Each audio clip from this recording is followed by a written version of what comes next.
It is not the source of funding. There should not be a surplus in order to fund an unprogrammed appropriation, but an excess in the... I'm not understanding what you're saying, because what I showed you was the BSF. Those were the sources of funding for the program. Okay, magandang araw po sa inyong lahat and welcome ulit dito sa ating Itang Tabunan PH channel mga kababayan. Nandito ulit tayo para sa ating panibagong reaction video ngayon. Ito mga kababayan sa nagpapatuloy dito na oral arguments dito sa Supreme Court tungkol dito sa GAA 2024 and 2025. Ito pakinggan natin kung paano naman sabunin. Ngayon naman itong si Justice Alfredo Caguioa naman ang gumagawa, ang sumasabon dito sa ating Solicitor General mga kababayan. Kasi nga ito sinasabi ko na nga sa inyo na kapag kapag mahirap talagang depensahan, mas kasabon ka talaga. At ito kanina pinag-usapan na rin natin yung una si Justice Marvic Leonen yung bumanat dito sa ating Solicitor General at ito na nga napahiya. Ngayon naman ito pag-usapan natin si Alfredo. Tingnan naman natin itong argumento na presenta ni Justice Alfredo Caguioa.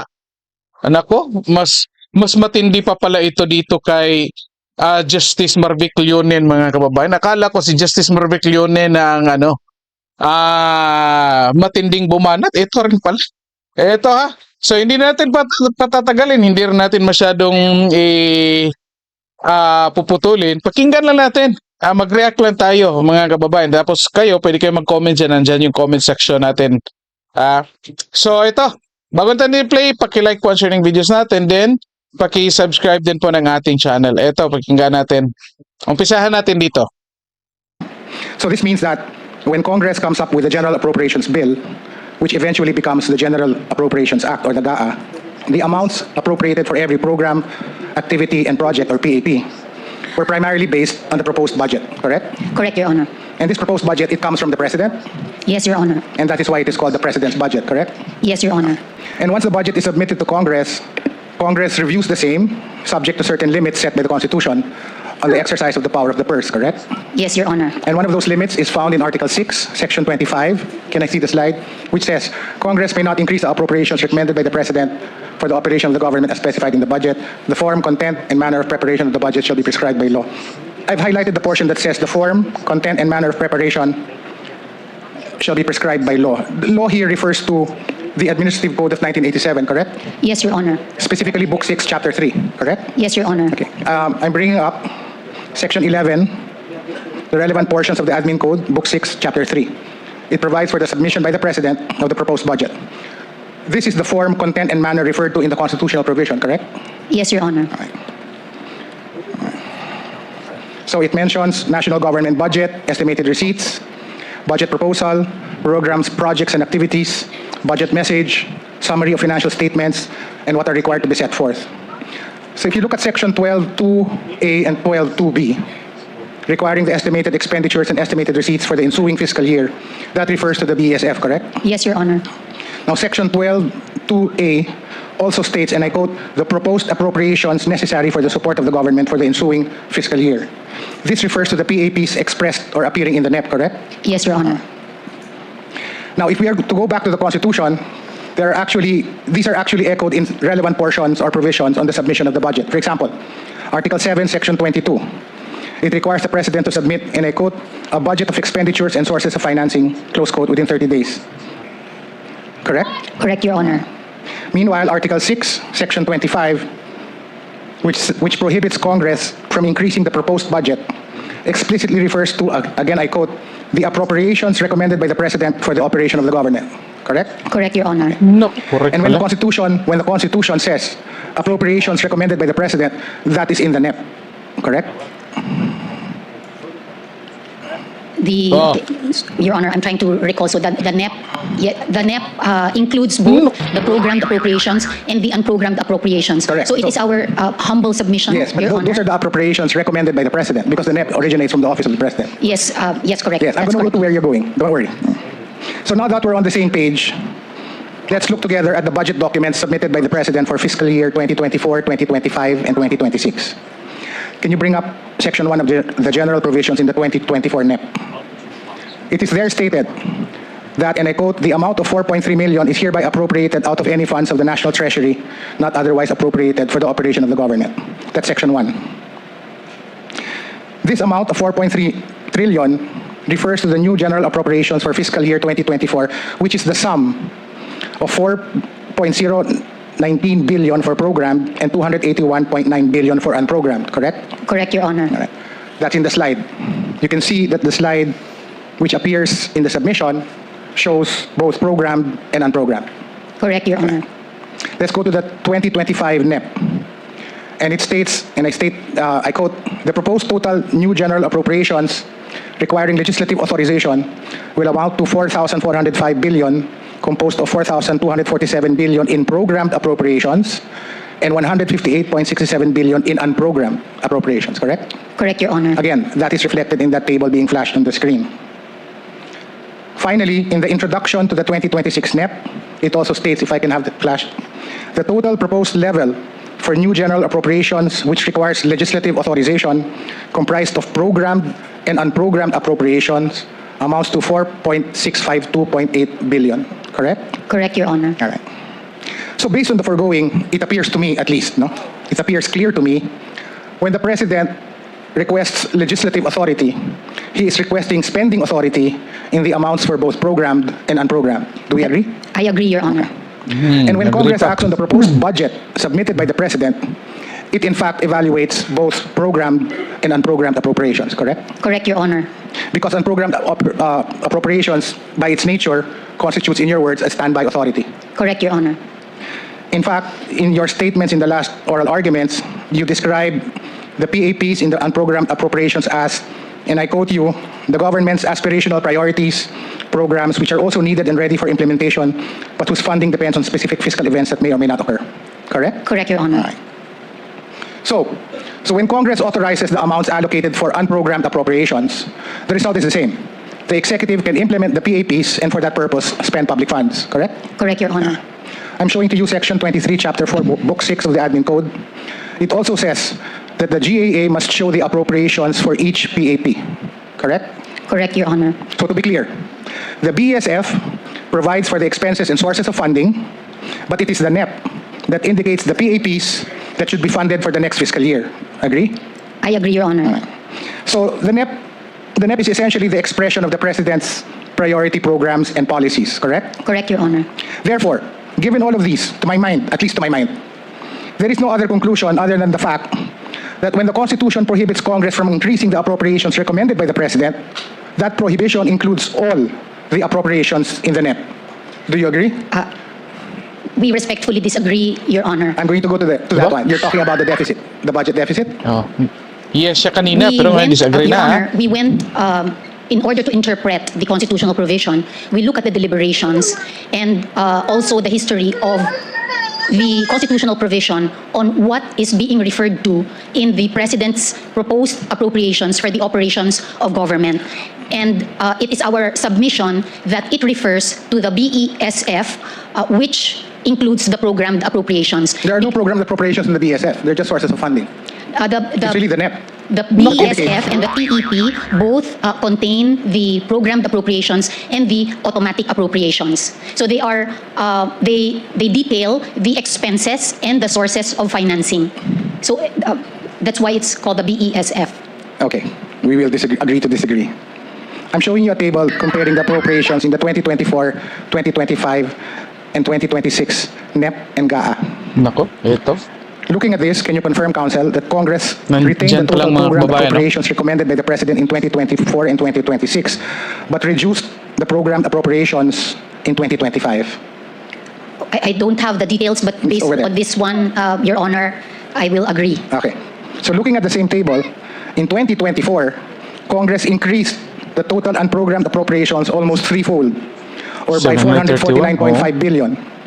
And in 2025, the increase was 204.75 billion.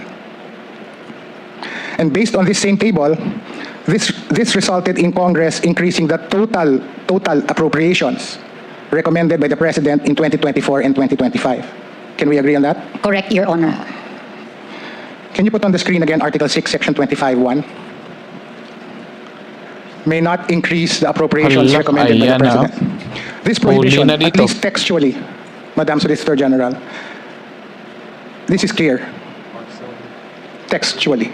Your Honor, it is our humble position that this provision has to be interpreted with Article 6, Section 25, Paragraph 1.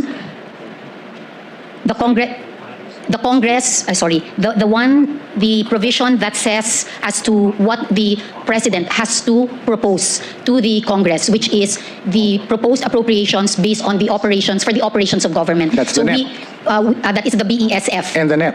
The NEP. The BSF doesn't have the appropriations, right?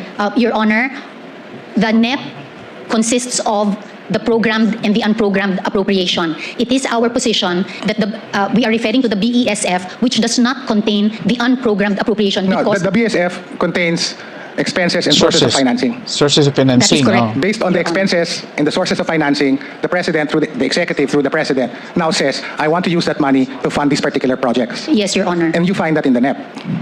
Yes, Your Honor. But the unprogrammed appropriations are I'm not talking about found. program. I'm talking only about the NEP being the expression of where I will use the money to fund which PAPs. Yes, Your Honor. Correct? Correct, So when Your you talk about budget, you just don't talk about sources of funding. Yes. You talk about saan mo ilalaan yung pera. Yes, Your Honor. The expenditures. And that's the NEP. Yes, the NEP includes both. But when I No, the mentioned budget includes BSF and the NEP. the bud for us, Your Honor. No, that's why I started everything, Solicitor General, by posting to you all the provisions of the Constitution that refer to budget. Yes. May I clarify, Your Honor? And when I mentioned a while ago that we looked at the deliberations of the CONCOM for the Constitution, it is our interpretation that the rationale for the requirement of sealing is so that there will be no unbounded expenditures that will result in too much deficit. And that's Yes. why when the President proposes for expenditures and the sources of financing, it is our considered position and the interpretation also of Congress for so many years since 1987 Constitution, and that I think was the point of the amicus curiae, that it has been interpreted by Congress, which is also a reasonable interpretation. There is no prohibition as to unprogrammed appropriations. The unprogrammed appropriations are sourced from different sources of financing, and which former Congressman Joey Salceda mentioned that it is self-funding. And that's why, to us, to the respondents, generally speaking, the unprogrammed appropriations will not result in a deficit because they are sourced from different sources of funding. Understood. Sige, ito pause mo lang muna natin kasi ito pinipilit na Solicitor General ilusot ito kasi huli na, malinaw dito. Presenta kanina yung detalye ng program and program tapos total na budget na sa NEP versus GAA 24, 25, tsaka I think nandyan yung 26.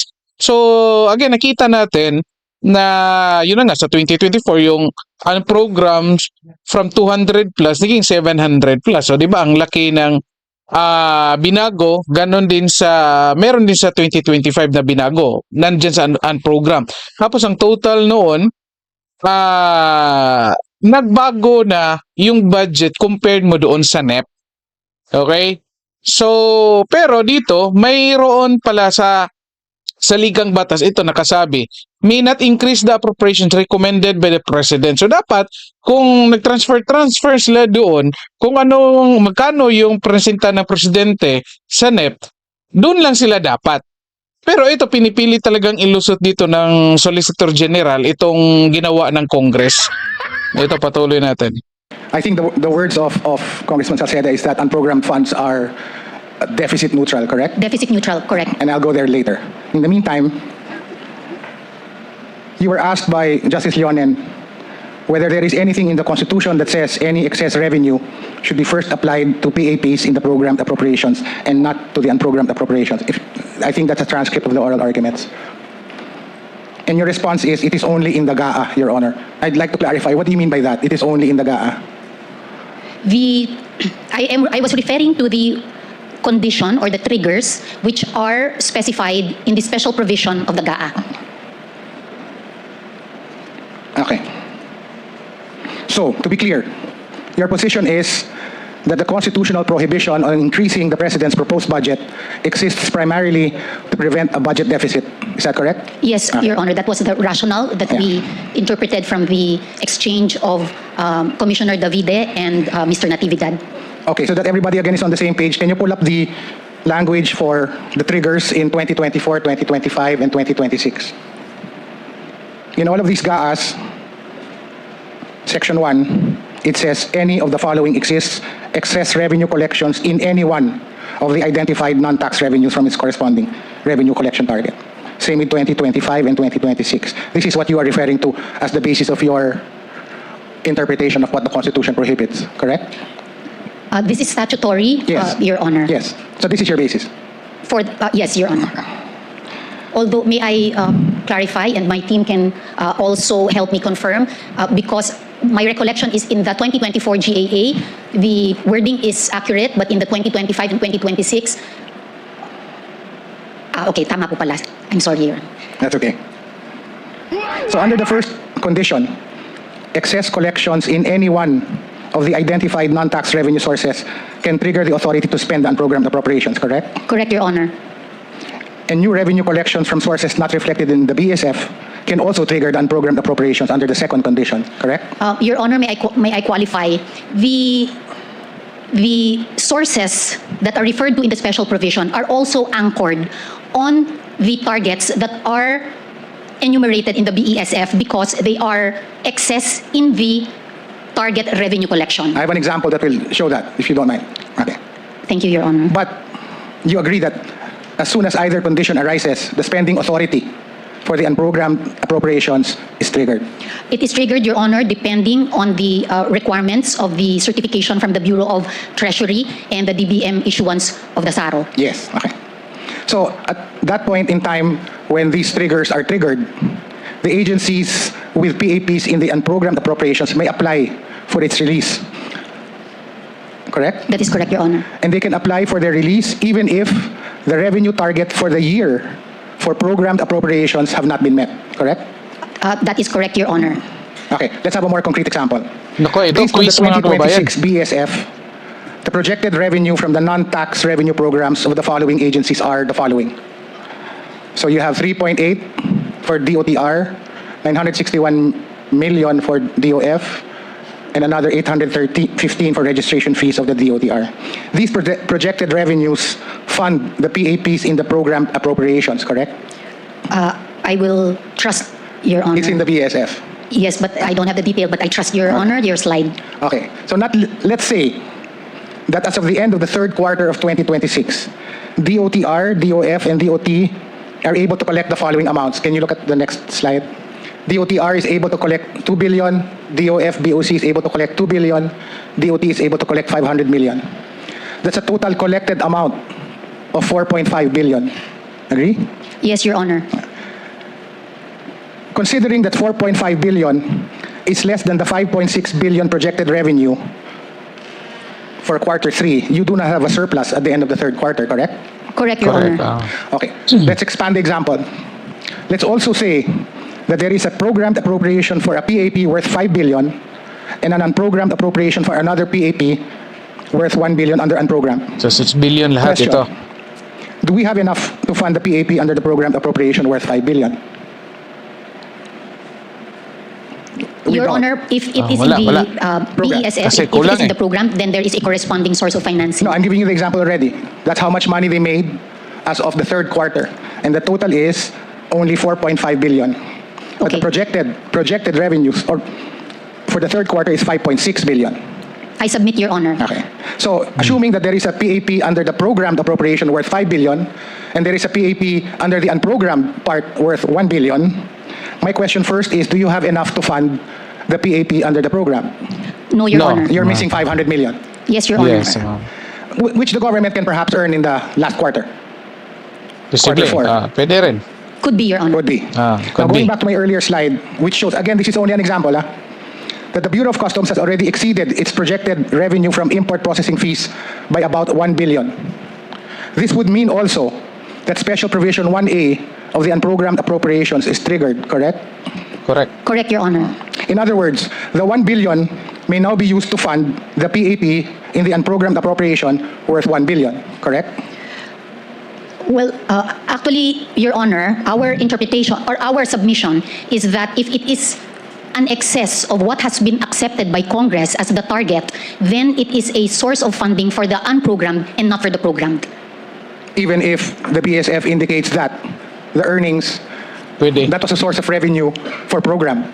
Yes, Your Pwede Honor, siya that's for what I program. was trying Oh, to explain a while ago with regard to the intuitive idea that the unprogrammed appropriations will only be funded if there is a surplus. But surplus, the DBM briefs us, has a technical meaning or even ordinary meaning is that surplus is revenue minus disbursement.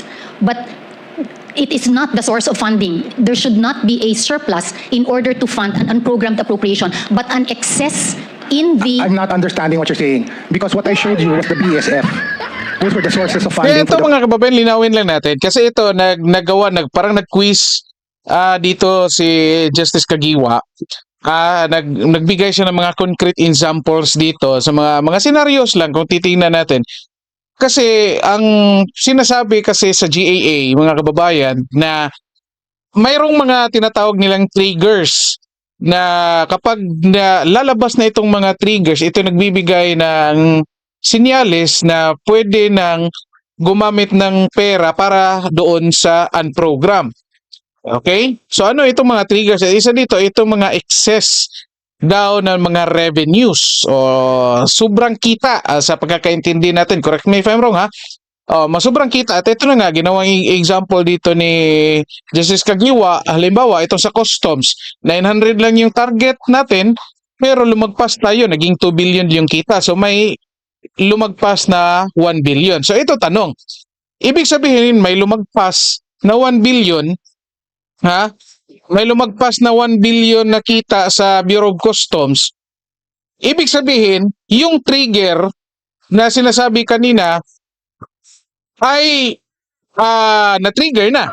Kasi trigger eh. So na-trigger na, nagpapahiwatig na pwede mo nang budgetan, alokita ng budget or pera yung unprogrammed funds. Ang tanong dito, limited lang ba yung trigger doon sa unprogrammed funds? Ang sagot naman is, yung trigger para din naman yun sa program and unprogrammed funds. So ibig sabihin, ang issue dito ni Caguioa, Justice Caguioa, alam mo namang kulang. Ito, halimbawa, pinapakita niya, 5 billion yung appropriation sa program. Pero ang kita is 4.5 billion. Pero sinabing mayroong excess. Na posible dapat doon sana unahin ang program. Ang problema dito, ganito rin nakikita natin, bakit, yung mga katanungan natin, inuuna itong mga unprogrammed. Eto, patuloy natin. Programmed. Yes, And yes, one Your of those Honor. items, we get to collect much, much more. Yes, Your Honor. That now can be used for program. Your It's, Honor. it's only a source of funding. Yes, it's a source of funding, but attached to it is the target revenue which the government commits to meet. Exactly. And that is by the third quarter, it has exceeded that target. Your Honor, may I mention that in the execution and administration of the fund, which is part of the budget execution, so the DBM is observing certain policies on cash programming in such a way. I think that this issue was also raised in Araulio, where at first the conclusion was, in order to determine if there is an excess that could be a source of unprogrammed appropriation, the DBM has to wait for the whole year. No, hold on. I'm just talking about program. I have BSF telling me that licenses of the BOC is a source of funding for program. And in the third quarter, I realize I've far exceeded that amount. Common sense tells me Yes. that amount, which is a source of funding, which I identified in the BSF, can now be used for program activities. I Are we agree. saying that we cannot use it for program? I agree, Your Honor. It is very intuitive. My interpretation, my submission is that the DBM works on a periodic checking if there is an excess. So there is also a periodic target that they have to meet. Wait, I'm giving you quarter 3 figures. That's a quarterly figure of collections versus projections. And I've collected much, much more. What else will DBM look at? Okay. That's an excess in my projected revenues. My understanding, Your Honor, is that every quarter they have to Third quarter. work. That's why we're in the third quarter. Yes, Your Honor. So you work on targets, and that's how the DBM will coordinate with the BTR if there is an excess in any one of the collection. Can you bring up again the screen, the Kasi example? ito nga mga kababayan, no, pinakita na sample dito. Excess na nga, ayan ang excess. Ang tanong, simpleng tanong lang naman dito, hindi ba pwedeng gamitin yung excess doon sa program appropriations? Kasi kulang naman yung, kasi ito target nila, in-expect nila, sapat na ito. Ito na may nakayelo mga kababayan. Probably hindi natin alam, baka sa ibang aspeto ng financing or source of finance or source ng pera ng gobyerno, baka mayroong malaking kakulangan doon. Okay? Ito lang lumagpas. So, ang simpleng tanong dito is,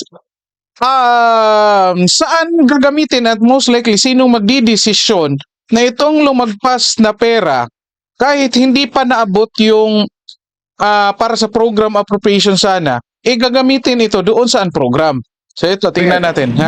Projected revenues is 961. Isn't that the target? Your Honor, if I may ask for the supporting explanation of the DBM, because that was also what we asked as to how they monitor the targets, because in the motion for reconsideration of Araulio, the Supreme Court also said that you don't have to wait for the whole year. I disagree with your reading of Araulio. I'll flash it later on the screen. That is not how I read Araulio. But I do want to hear from DBM what explanation they have. Given my example, that's my target revenue. That's my projected revenue. I breached it. It's now 2 billion. Are you telling me that I cannot use the excess of 2 billion over 961 for programmed activities? The actual revenues... Yes or no lang na sana ito That's my example, Okay. It depends. For me, Your Honor, it depends on what was the target revenue. That's the target. That's the projected revenue.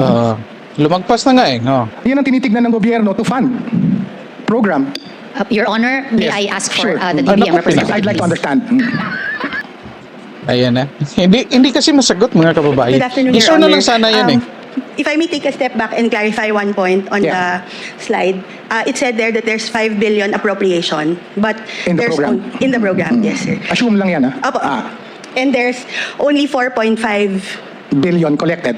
collected, but Actual collections as Yes. of Q3. for a specific program which For will all three sources of funding. Yes, Your Okay. Honor. So when we were proposing the budget, when we submit the BASF, the programmed appropriations have the necessary counterpart sources of financing in totality. So it's not really, except for special funds, which would have to be spent for a specific purpose. It would have considered that cash is fungible. Hold on. But when you put it in the BSF as a source of funding, you're looking at it as a source of funding. Yes, Your Honor. To fund what? Program. Yes, Your Honor. Correct? Yes. And my example is very simple. I collect more than what I projected. Why can I not use that money for program? When we are during the budget execution phase of the cycle, the DBM is implementing the General Appropriations Act.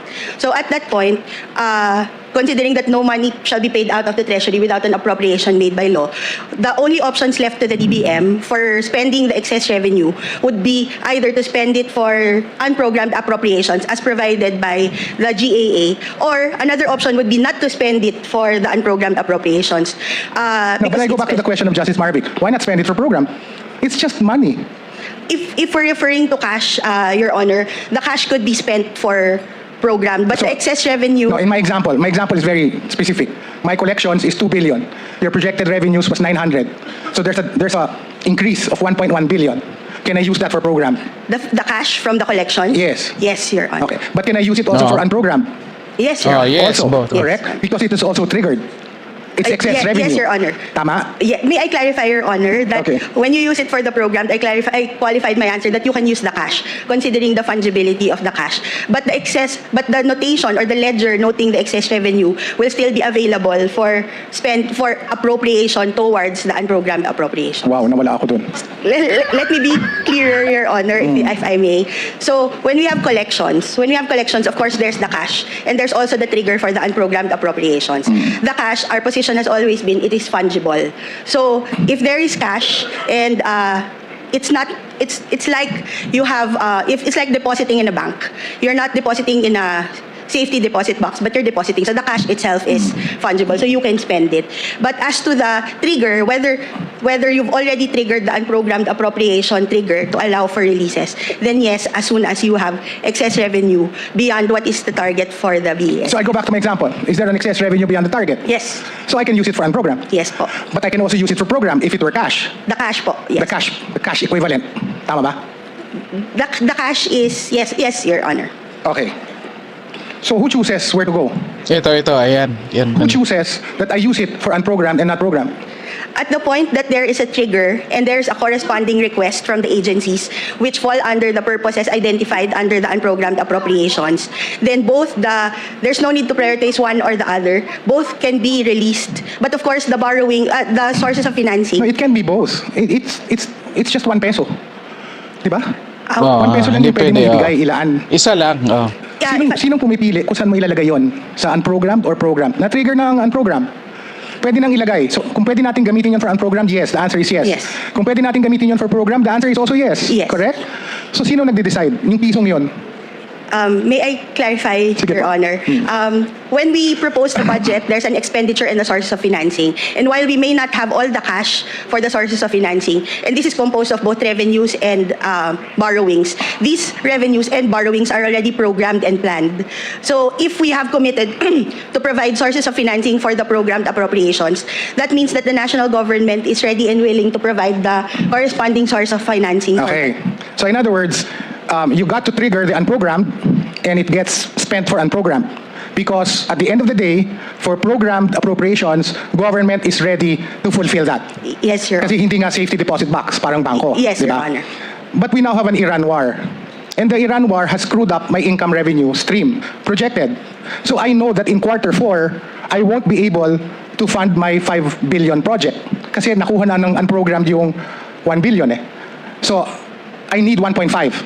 Correct? Yes, Your Honor. And government, as you just said, will make sure that program is implemented. This priority plan of the president. Yes, Your Honor. It will borrow. Yes, Your Honor. Therefore, it has an effect on the deficit. Nako! Yes, Yes, sir. it has. And therefore, if you increase the unprogrammed and spend it, forcing you to borrow for programmed activities and projects, you are increasing the deficit. If you're borrowing for the program, that should still be within the target deficit for the fiscal year. No, my situation again is they are triggered both ways. You're putting it now to unprogrammed, and you can, per the language, because it's in the language. Opo. Pero nawalan ako ng 1.5 billion to finish my 5 billion Oo, sa tama. program. Hihiram ako ng 1.5. If I may clarify, Your Honor, the what I spent for the unprogrammed was not considered in the BESF as a source of financing for the Yes, program. but it was financing because of over-collections. Yes, Your Honor. Correct? Tama. Yes, Your So Honor. it could actually finance or fund my PAP in the program. It could have resulted in a lower deficit if we used the Excess sa program. excess collection. Yes. But it would not using it for UA would not necessarily increase the deficit. Correct. for Except that I have the program. Iran war and I have to borrow money to finish my 5 billion project. In that situation, the budget deficit is affected, correct? Yes, Your Honor. Adversely. Yes, Your Honor. So it is not accurate to say that unprogrammed appropriations are deficit neutral under the language of your special provisions, because your special provisions allow to fund unprogrammed appropriations for any increase in any item, as opposed to the total. Yes, If it Your were the total, I'll agree with you, it is neutral. But the way it is couched, the language, which allows me to use in any item an excess to fund UA, that makes it not neutral, right? If I may clarify, Your Honor, Ito mga kababayan, so stop na natin ha, kasi ito malinaw na. Naintindihan na natin ito. Kasi sinasabi dito, sa pagkakaintindi natin, mga kababayan, explain lang natin ito ha. Kasi sa paggawa daw ng NEP, paggawa ng budget ng ating bansa, bawat project na pinupondohan, may kaakibat daw yan na source of fundings. O halimbawa, nagpapatayo ka ng bridge, dapat naka-indicate daw doon na sa GAA, sa NEP, then later on sa GAA, saan mo kukunin yung pera? O sasabihin mo, sa Bureau of Customs ito, kikita ang Bureau of Customs, projection namin ng ganito, tapos yung kita niyan, gagamitin namin. Lahat yung mga proyekto meron. Yung sa program naman na sinasabi, lahat ng mga unprogrammed funds, sinasabi, lahat, yung unprogrammed funds, kung anong excess nila dito, ay gagamitin doon sa unprogrammed funds. Halimbawa, yun na nga, Bureau of Customs, lumagpas yung kita compare sa projection. So, pwedeng gamitin daw yun sa, pwede na daw yung gamitin sa program funds. Pero ito yung naging problema dito. Ang palusot dito ng Solicitor General at ng DBM, mga kababayan, hindi total yung evaluation nila. Unang-una, periodic daw, at the same time, specific daw. Halimbawa, income ng Bureau of Customs, ano ng status. So kung titignan anong mga proyekto nito na dapat mapondohan. Tapos, halimbawa, kung lumagpas na yung Bureau of Customs, ibig sabihin yung mga pondo, yung mga proyektong naka-assign doon, na galing sa Bureau of Customs na mga pera, lalabas na magkakaroon na ng sapat na pondo.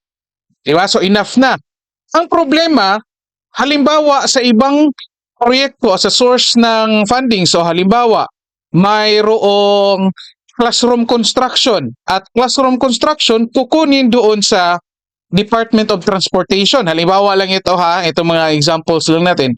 Sa transportation naman, ang problema, kung deficit, kulang, hindi umabot sa projection, yung income ng transportation, ibig sabihin, kukulangin din yung pera or budget para doon sa mga classroom constructions. Ito nga nagiging problema.